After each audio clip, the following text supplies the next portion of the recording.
ആണവോർജ്ജത്തിൻ്റെ ഉപയോഗത്തിന് അനുകൂലമായിട്ട് പ്രധാനമായിട്ടും 3 വാദങ്ങളാണ് അത് ഉപയോഗിക്കുന്നതിന് ന്യായീകരണമായിട്ട് ഉന്നയിക്കപ്പെടുന്നത്. ഒന്നാമതായിട്ട് ഇത് ഏറ്റവും സുരക്ഷിതമാണ്. ഈ അപകടങ്ങളെക്കുറിച്ചുള്ള ആശങ്കകളൊക്കെ തീർത്തും അസ്ഥാനത്താണ് എന്നുള്ള ആദ്യം തൊട്ടേ പ്രചരിപ്പിച്ചിരുന്ന ഈ വാദത്തിന് ഒക്കെ തകിടം മറിക്കുന്ന രീതിയിൽ പല അപകടങ്ങളും ഉണ്ടായിരുന്നു. ചെർണോബിലിന് ശേഷം ഉണ്ടായ അപകടം ഇപ്പോൾ ഏറ്റവും ഒടുവിലത്തെ കണക്കനുസരിച്ച് 10 ലക്ഷത്തിൽ കൂടുതൽ ആളുകൾ മരിച്ചെന്നാണ് ഞാൻ മനസ്സിലാക്കുന്നത്.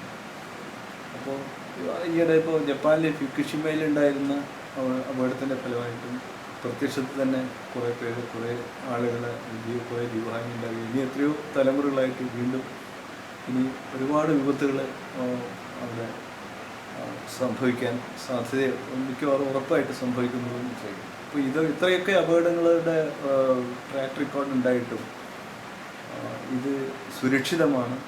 അത് ടെക്നോളജി അഡ്വാൻസ് ചെയ്തിരിക്കുകയാണ്.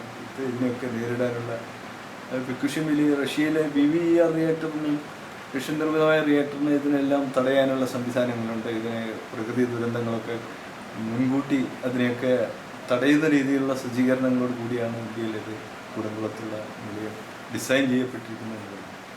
അതേസമയം ലോകത്തെ ഏറ്റവും അധികം സീസ്മിസിറ്റി ഉള്ള ഏരിയകളിൽ ഒന്നാണ് അങ്ങനെ ഒരു ഭൂകമ്പ സാധ്യതയുള്ള ഒരു വലിയ പ്രകൃതി ദുരന്തങ്ങൾ, സുനാമി, മഴയില്ല, അങ്ങനെയുള്ള ദുരന്തങ്ങളൊക്കെ വന്നു കഴിഞ്ഞാൽ ഈ ആണവ നിലയങ്ങളൊക്കെ എങ്ങനെയാണത് ബാധിക്കാൻ പോകുന്നുള്ളത് പ്രത്യേകിച്ച് വാദിച്ച് സ്ഥാപിക്കേണ്ട ഒരു സംഭവമാണ്. അത് അനുഭവങ്ങളിൽ തന്നെ വേണ്ടത്ര വ്യക്തമായി കഴിഞ്ഞാണ്.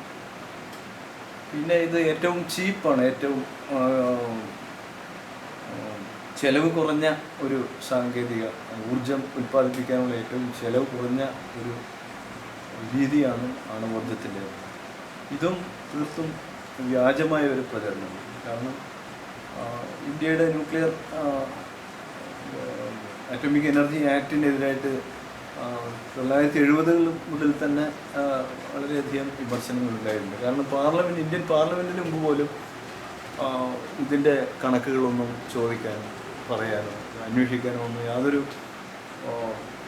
ഒരു സ്വാതന്ത്ര്യം കൊടുക്കാത്ത രീതിയിലാണ് അതിൻ്റെ ഓഡിറ്റിങ് നടന്നിരിക്കുന്നത്. അതിൻ്റെ ഓഡിറ്റിങ്ങിൻ്റെ നിയമം സംബന്ധിച്ചുള്ള.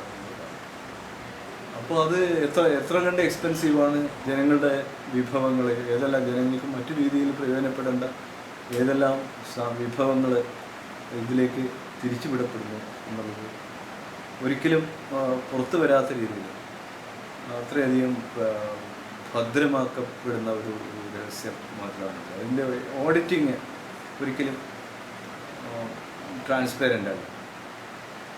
അങ്ങനെയുള്ള ആളുകൾ തന്നെയാണ് ഇത് ഏറ്റവും വില കുറഞ്ഞ ഒരു ഊർജ സ്രോതസ്സാണെന്ന് പറയുന്നത്. പിന്നെ ഇത് സുരക്ഷിതത്വത്തിൻ്റെ കാര്യം പറഞ്ഞു, എത്രയോ അപകടങ്ങളും